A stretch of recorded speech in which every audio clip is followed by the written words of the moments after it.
All right, man. You're now tuned into the Hip Hop Uncensored podcast, episode 340, Financial Fridays with Brother Khonsu.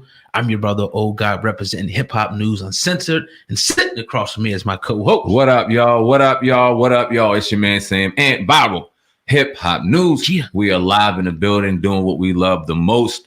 In here, another episode of the Hip Hop Uncensored podcast, live on the Uncensored Truth Podcast LLC and Hip Hop News Uncensored with our brother Khonsu. Khonsu in the building with the blurred background, looking all smooth, looking like you got a haircut there, brother. How you do that? Oh my goodness, man! I can't get to my barber, bro. It's real out here in the field, man. Definitely. Yeah, it's a tough time looking at the blurred, planet.com. Make sure y'all go check that website out right now. Khonsu representing that brand as well as his own company that he represents, man. But we here, it's Friday night. We know a lot of people are in their homes. Probably everybody listening, mostly is in their home. So we're going to, just talk a little bit of business, finances, and, hopefully you guys can learn something tonight from the show that we got set up for you guys, man. Definitely. Love doing what we do, man. We do it better than anybody else. Go ahead and let us know where y'all at. Hit them area codes in the chat room right now. Salute to Khonsu in the building. Let's start with some COVID-19 stuff, man, because obviously we are out here getting affected, still being affected in the middle of April right now, or the 10th of April. We all expected it to go through April, got the news in May. But now we're kind of getting that unsettling feeling that it may go even longer. Brother, what are your gut feelings to how long we're going to see this quarantine go? Are we looking at a summer in the house? Just, from a financial standpoint and the way that this our economic system runs, the nature of this type of virus and this kind of pandemic, it's gonna go well into December. And I think I'm being optimistic. It's gonna go well into December. What? Yeah, no question. Because, there's no public school for the rest of the year. If your child is in any kind of, unless it's some type of private institution where they're going to meet, there's no school for the rest of the year. All professional sports canceled. Baseball's done. The basketball's done. Football's going to be done. They're going to have the combine, but there's no entertainment. There's not going to be any music industry because they can't tour. They can't pack any venues. And until this virus runs its course and these multi-million-dollar corporations are bailed out, like the hotel industry, the airlines industry, the oil industry, it doesn't look good. Now, what makes you say this? Because, would you also say that, Wuhan, which was the epicenter where this whole thing started, would it, is a lot going to depend on how it, goes there. Like, all right, if they're back to work, they're moving again. If they're able to, keep the virus at bay, or if it turns out, all right, it picks back up again. Are we looking at them, or are we going off our own projections on, when we can get this virus contained? What do you think about that? Or is a little bit both? Well, Wuhan, of course, is supposedly COVID free, so they're more so in a bailout stage. They're rehabilitating things and rehabilitating the economy. The funny thing is, Wuhan doesn't want any visitors, yet they supposedly started this stuff. So it's very interesting how this is manifesting, because this is definitely a United States thing.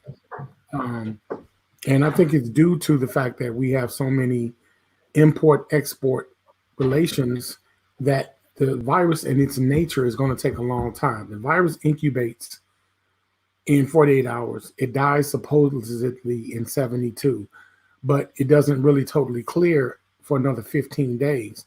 And then it can come back because it's asymptomatic. So that means that you can have the virus, but you are moving around normal. You feel great.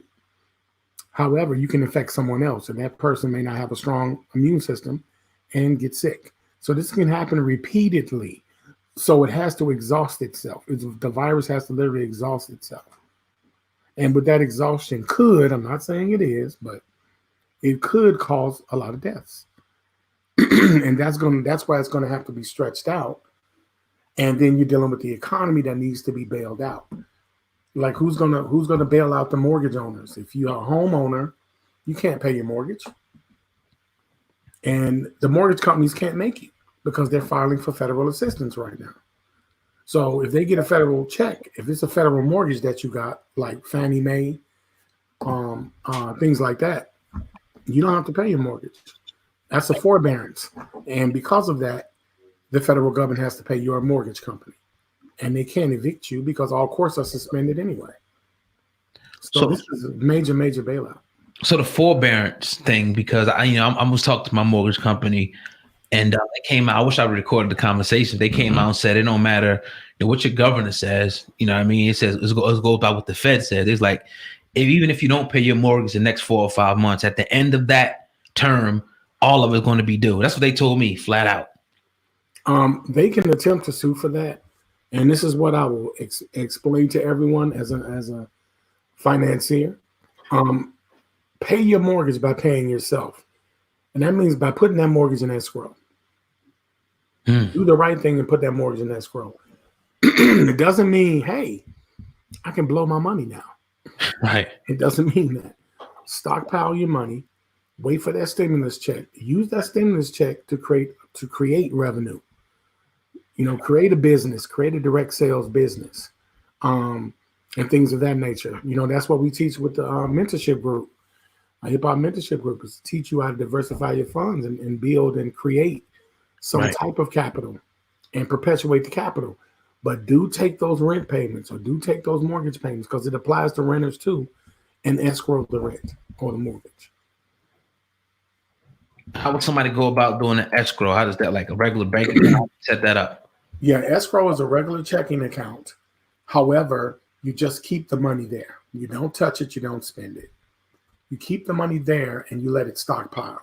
And that will be your account, so that when you have automatic payments or lump sum payments, you would pull it from that account. So you're basically escrowing, meaning storing or holding back those payments. And as those payments accrue over a period of time, that is called amortization. So as they amortize, you're maintaining the payments. You're just not allocating and distributing those funds. You're only allocating those funds. So when that time does come, you have the funds. Now, meanwhile, because other things are going to be held back, now you're creating passive income. And so that passive income is going to benefit you when that payment is due. What does this mean? Because if you're talking about us going up to December, this means this is probably maybe the biggest economic collapse ever. Hell yeah. Or one of them. What is this going to mean? How is America going to look after this if it continues that long? And we see all these businesses now talking about they can't continue on. People not got anything yet from the government.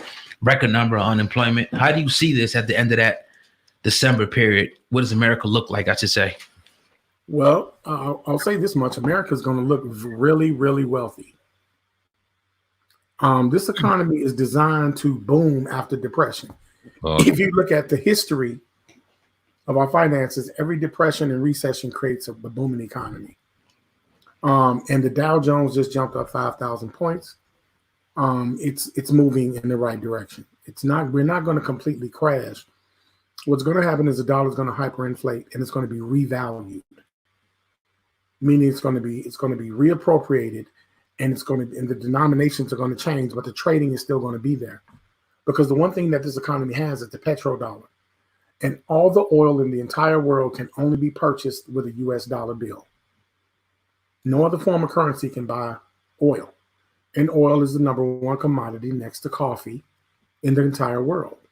So knowing this is going to bolster the economy.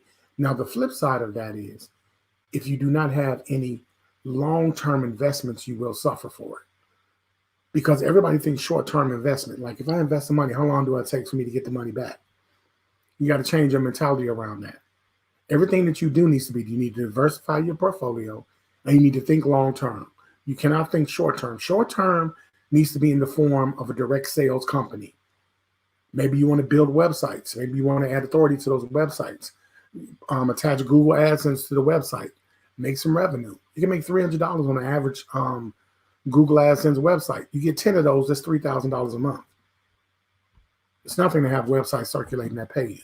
So you have to be very smart and efficient in this new economy. You can't waste money and think short term. You're going to have to start thinking long term when it comes to investment. Absolutely. You know, I was reading something a couple of days ago on small businesses out in California suing China for $8 trillion, and couldn't wait to get you guys on the platform today to talk about that. I don't know if you heard about that. Did you hear anything about that? No. All right, I'll read a little bit for you and get your thoughts.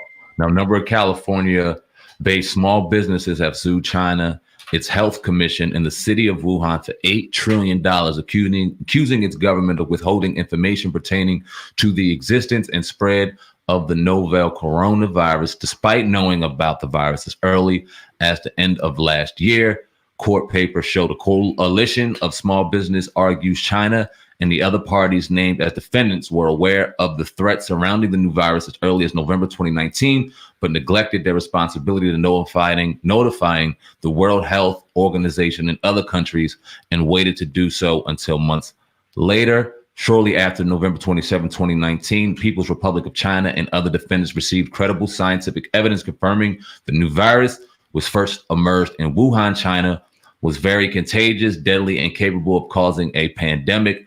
The 27-page complaint states, instead of disclosing the evidence, they engaged in a campaign of misinformation and lies. $8 trillion small businesses. I had the list of the small business. I don't have that up right now, but what do you think about that? And what do you think is the move in the pattern of what was going to happen after that? Well, this is clearly indicative of import and export because China is being boxed out. We know that our president, Donald Trump, does not like China. We know that Russia's in the mix of this. We know this because we see what's going on with our government. We see the attempted impeachment of our president. This is an attempt to isolate China's ability to monopolize the world. I mean, China has been focused on Africa and wants to establish an economic relationship in Africa and build mass production factories in Africa. In return, Africa is willing to give up the land for valuable technology and resources. Well, America's like, no, that can't happen. It's an imbalance of power. We've been in NATO so long, we've given more than it required, 6%. We've been paying almost 30%, while other countries are only paying 6%. This is why Trump wants out of NATO.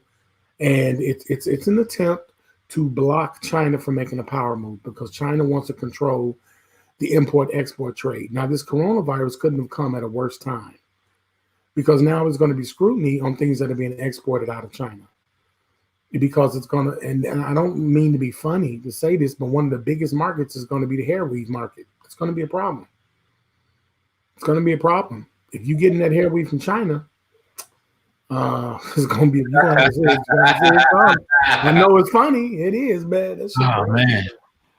Oh, man.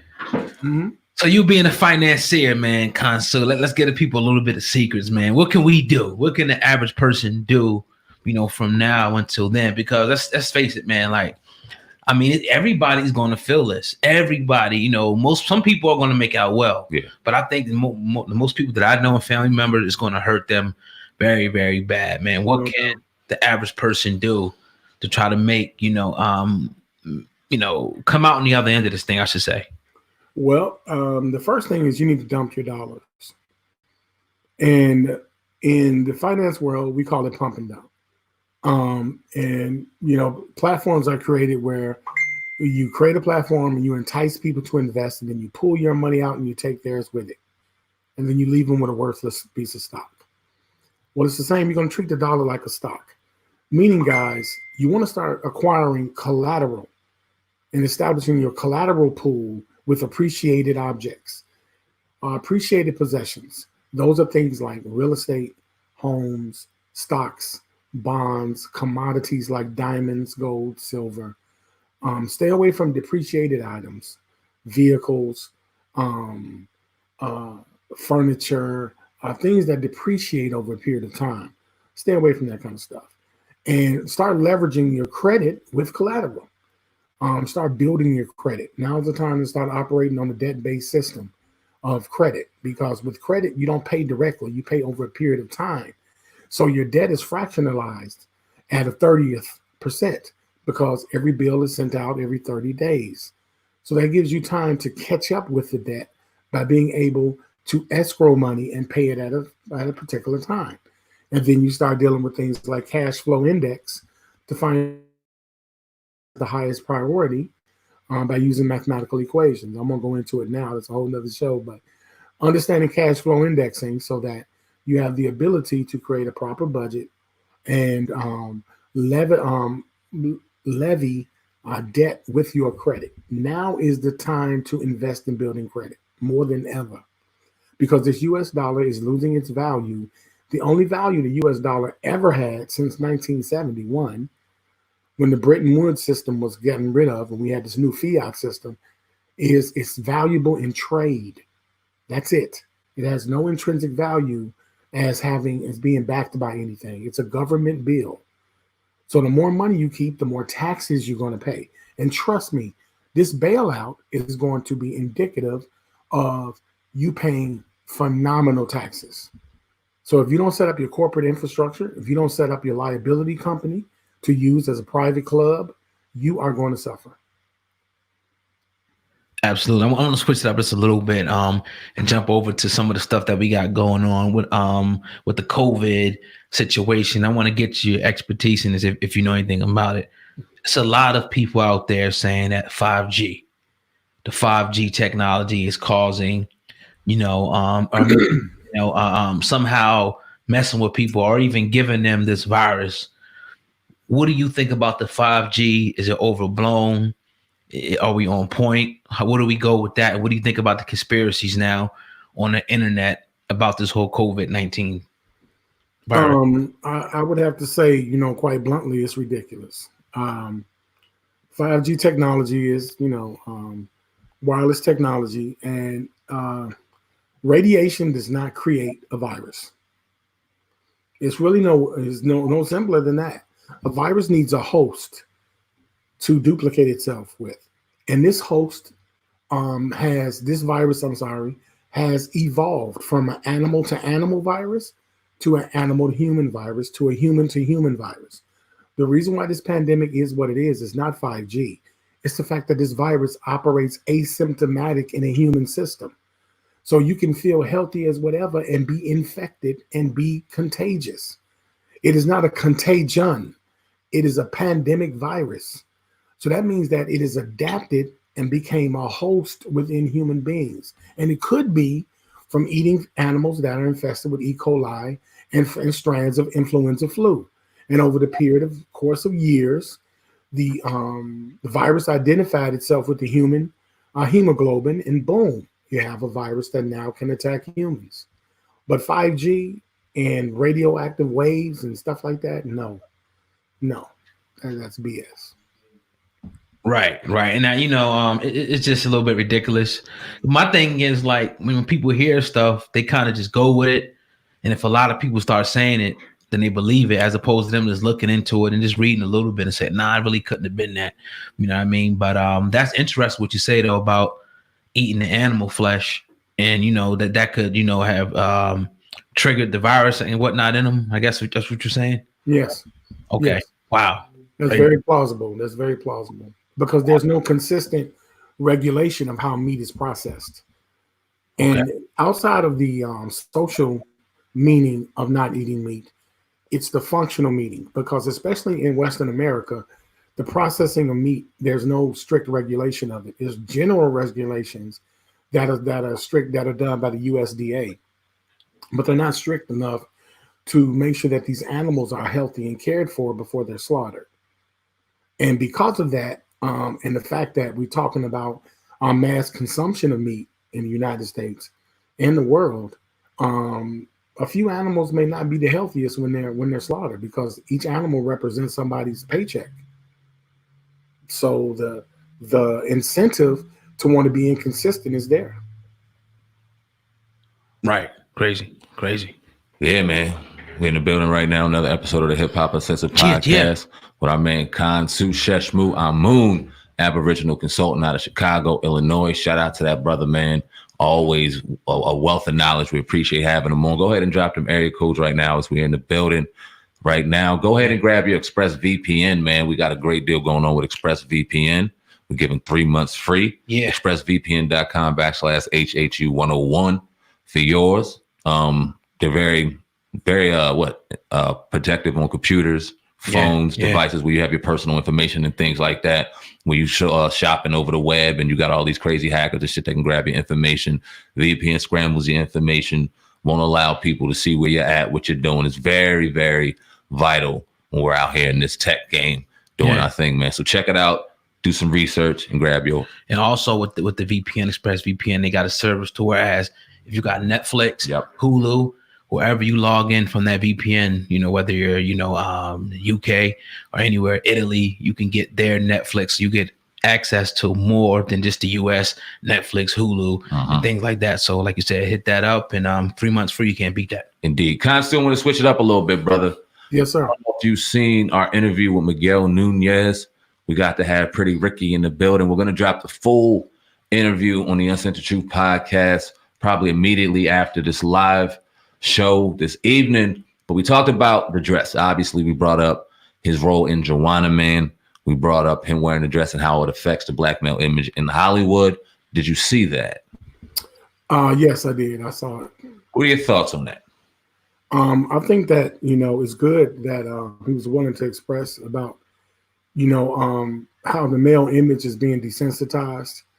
I do think there is a problem. I do think that there is an agenda around that. And I do think that, us as black men in the entertainment industry need to stop assuming those roles. I don't think it's a healthy image for us as black men because you don't consistently see that around the board. And it does have adverse effects on the identity of black male masculinity and what we have to deal with under our PTSD due to, racism. So I do believe, I think it's very credible, and I think that we have to take heed to something like that. Facts, definitely. So he, it was funny because he came on, and when we were sitting here doing an interview, I was thinking like he's kind of like fumbling through this question a little bit, and I almost started laughing. I'm like, I can't believe this dude is really. Oh God, almost got me, man. Sitting up here, but I mean, it definitely has something, a negative, impact on the black male image, man. I mean, imagine explaining that to your son, like daddy put on the dress, and him thinking that's okay. And then generations just thinking that's okay. So, it happened. We move on from it, man. Definitely. You're going to see the full episode of that full interview from that brother later this evening. It was a great interview. He's a great man. I think that he was in a situation where he didn't want to mess up potential earnings in the future. And I'm not mad at him for that, but the facts remain. My feeling stays the same. I can't agree with it. You know what I'm saying? And we'll always agree to disagree. He said he didn't feel like there was an agenda on black males in Hollywood to a certain degree, but he started off and began saying that obviously the black male image is tarnished, in particular in Hollywood. So it's all good, man. Appreciate that, brother. He'll be on promoting his show on BET later on in the future, and we'll talk to him more about it. Yeah, definitely. I'm going to ask you this, Khonsu, about finances and us moving forward. What do you think that Black America, because there's a lot of things people don't talk about with this COVID 19 is that it's killing a lot of Black people, a lot, you know what I mean? And they say that it's more, obviously because of our health and what we do and our diets and stuff, we're more likely to pass away, from this COVID-19. So what do you see the state of Black America? Is it just going to go down at the end of December, or do you see it, some people trying to take advantage of this? Or how can we take advantage of this? I have to say, the state of the Black race. Well, with the state of the Black race, and that's pretty vague, oh God, because we don't have enough of the official numbers to know what's going on. But we do know something isn't right. We do know that us as Black people are disproportionately unhealthy, opposed to what is the health standard for the United States. And this is even prior to the pandemic. Our enemy was diabetes, high blood pressure, and heart disease. So those were indicative in areas where there are food deserts and we're poverty stricken, where we don't have access to the same benefits of being a United States citizen when it comes to health and nutrition. Lack of nutritional education, dealing with subsidized food lots that sell subpar food, that lacks nutritional content. These are things that hopefully are going to bring light to us, and I think that is going to make us a lot more aware. Learning how to be more nutrition based in our diets. You don't have to be extreme like all vegan or all this or all that, but just being conscious of your diet and being conscious of your financial health that supports your physical health. Because in finances, you got to be able to afford to live healthy. Isn't that messed up? But that's what society is. You have to be able to afford. You got to use that knowledge as a means of an investment. You got to treat yourself like an investment. When it comes to what you put in your body, it is an investment. So you got to treat it just like any other financial commitment. You got to be reasonable, you got to be rational, and you got to be consistent. You know what I wanted to ask you, kind of just to jump back on COVID real quick. How's it going to affect real estate? Because obviously in 2008, in the financial collapse of 2008, it affected a lot of people's homes. A lot of people fell into foreclosure. A lot of people lost their homes and things like that. Will we see kind of the same trend when this is all said and done in real estate as well? Yes, if not worse. Wow. But let me explain it though. Let me explain it, Sam. In 2009 was the best time to be in real estate. Mm-hmm. The absolute best time, because then you were getting properties on the dollar. I'm not talking about finished properties. I'm talking about properties that needed to be rehabbed. It was easy to get money thrown at you because banks needed to accumulate interest again. Mm-hmm. This particular time around, go in debt. Invest in debt, because debt carries possessions. Go and establish an LLC and buy a house with your LLC being the owner, and invest in the debt. Start turning real estate into rental properties. Do not worry about owning your own house, but you can rent the house. Turn it into passive income, because you're going to have the ability to triple that because of the bailouts. People are going to need a place to stay.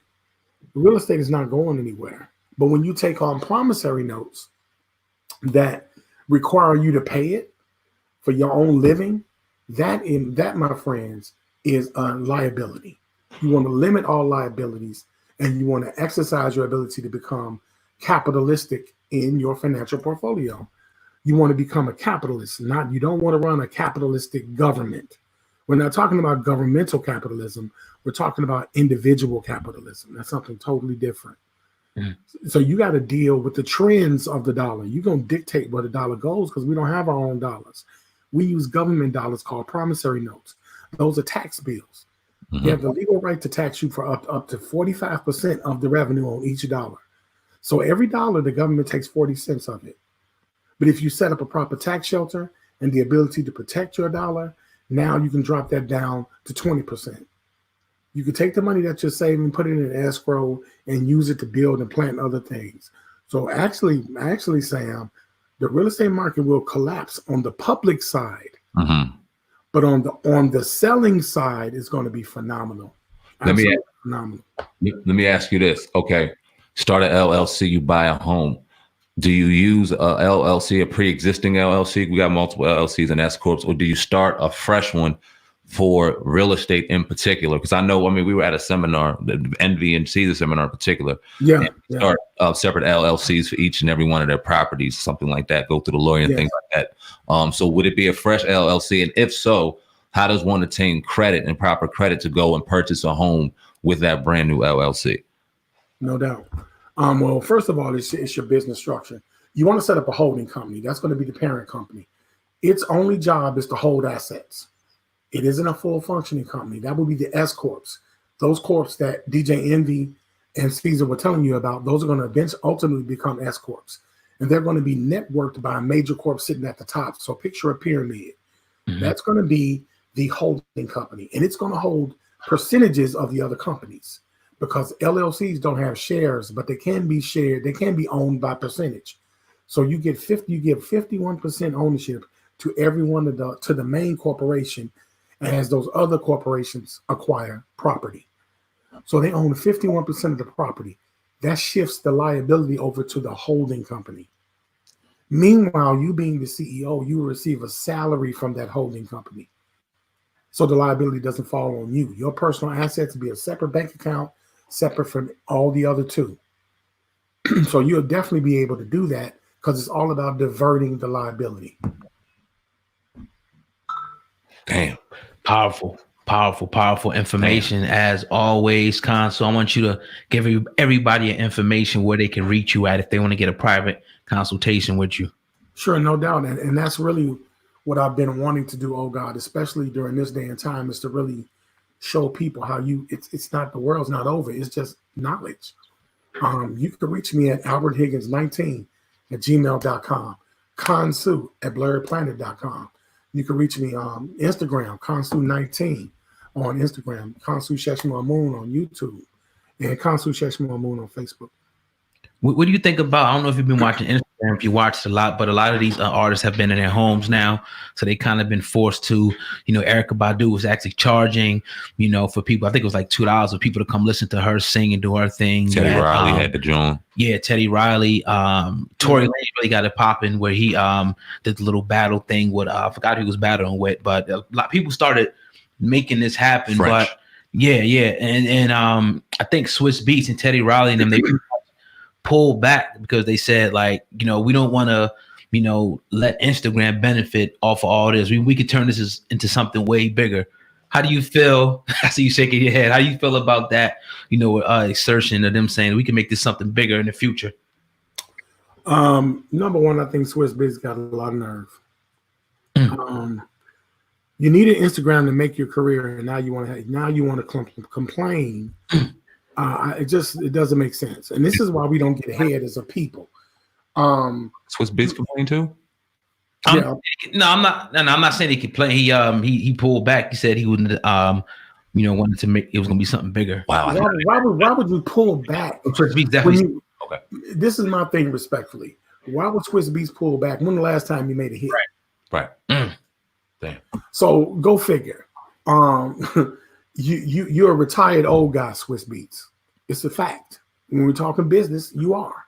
It's not a disrespect, but you're the Frank Sinatra of hip hop right now. You're not what's popping. So if you got the opportunity to open the door for younger artists by maintaining the culture through a vehicle like Instagram, damn it, you should do it. You have an obligation to do it. Damn. And I would advise other artists, man, go on Instagram and keep this culture going so these kids got an opportunity to make some bread and take care of their family. Don't pull back because the institution is already established. Hip hop is a mainstay in social media. It needs social media. Hip hop is a very young genre. Those of you in the music industry, pay attention to how much Metallica makes when they go on tour, opposed to a Lil Baby. You think Lil Baby's making money? Look at the Metallica tour. Damn. Look how much money they get up front. Yeah, they don't have a 360 tour. Look how much the Rolling Stones making. All of them got walkers and breathing machines on the damn stage. They so damn long, and they still getting paid. So no, don't stifle the culture. Swiss, you a legend. We need you out front, man. We need you out there motivating and doing what you do best. Don't pull back now. You done started all the producer battles and the beat battles. You know what I mean? You're not making Instagram any money. They're gonna make money with or without you.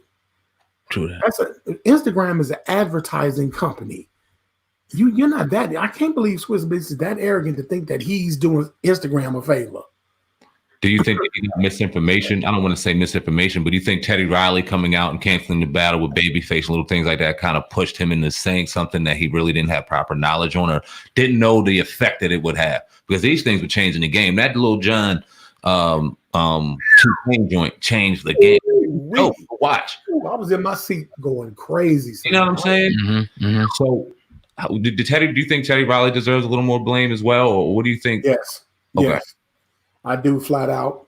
I hope you don't take it the wrong way, but I do, flat out. I think it's selfish. Yeah, I do. I think it's selfish for the culture because you guys established. I mean, Teddy Riley brought a genre into music, and people deserve to know and hear it and know about it. And these younger folks need to be inspired. We were just talking about it off air. Brand ambassadors. It's a very lucrative aspect to music. And this is an important aspect that these seasoned veterans are too greedy to talk about. Damn. The sponsorship that a Teddy Riley gets when he comes on the air. The only reason Erykah Badu can ask for $2 is because it's $2 times 100,000 people watching. Mm-hmm. See, that's all that fractionalized banking that these artists are doing.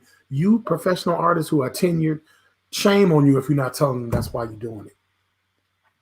Right. Because these artists need to know that's how you get paid. You know what I'm saying? If the baby did a concert online in a private pay-per-view, you don't think nobody would pay? Hell no, they would pay like a mug. They paying. My point exactly. $5, $10, they paying something. Yep. That's what I'm saying. If you got 100,000 followers on your Instagram, you mean to tell me each and every one of them wouldn't pay $1? Facts. Easily. And you don't have a manager. You don't have a label taking 45% of your revenue due to the 360 deal. You don't have to pay taxes for insurance to get liability insurance to cover the building. You ain't got to pay a publicist. You ain't got to do none of that. But you got the nerve to talk bad about Instagram. You should be paying them. Damn. Yeah. And you know, when we talked about it originally, I was like, I seen both sides of it, but I'm like, yo, y'all wouldn't be doing those type of numbers if you wasn't on the Instagram or YouTube. What person you know is going to get 400 million hits on the song? I saw that on YouTube, like a 6ix9ine song. Yeah, man, ain't getting that on no record. Hell, you know what I mean? Ever. So it's Thanks. It's I seen both sides. We definitely we seen both sides of the spectrum, but you nailed it on the head right there, man. Definitely. Yeah, appreciate that, man. Definitely appreciate your perspective on that. We needed that. Yeah, man. Yeah, salute to that, man. We in the building right now, live on the Hip Hop Uncensored podcast. Hip Hop Uncensored, live in the building. Uncensored Podcast LLC in the building. Yeah, I don't think we got much more to talk about, man. It's been a laid back night, man. We've been chilling.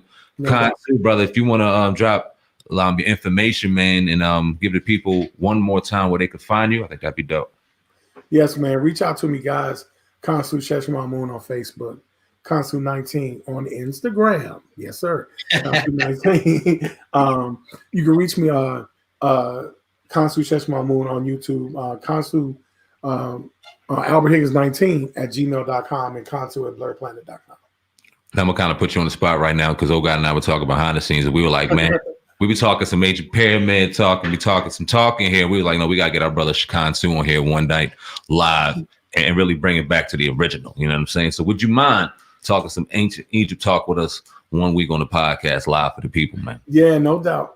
That's my thing. I can do it.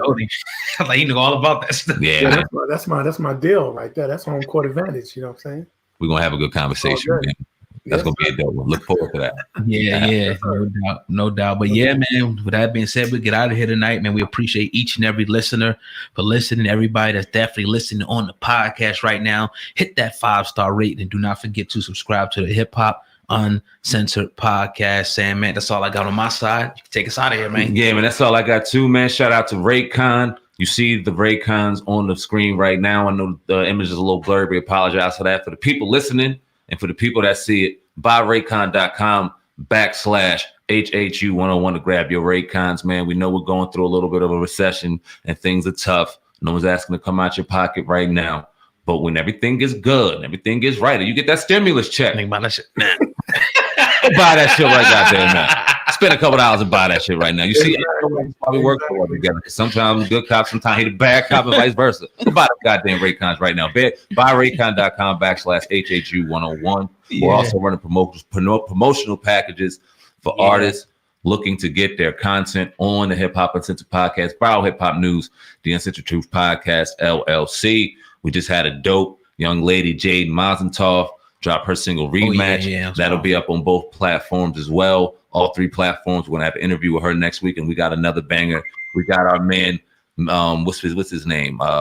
Dude from 5 Heartbeats. Oh yeah, we got Leon Richardson coming in on Monday. That's real dope. Yeah. We got the mayor of Atlantic City coming in on Tuesday. We got a couple interviews on the back end. Shout out to Vic doing his damn job, doing his damn thing, man. So salute to everything we got going on. Make sure you subscribe to all 3 platforms, and of course, subscribe to the podcast, man. You'll always get nonstop content. We got some great interviews dropping during the weekend. Yeah. Hey, that's all I got too, man. Sandman, Viral Hip Hop News, Oh God Hip Hop News, Uncensored, Khonsu, Aboriginal Consulting LLC, in the building, the building. We are the Hip Hop Uncensored podcast. Over and out. Peace. Have a good one.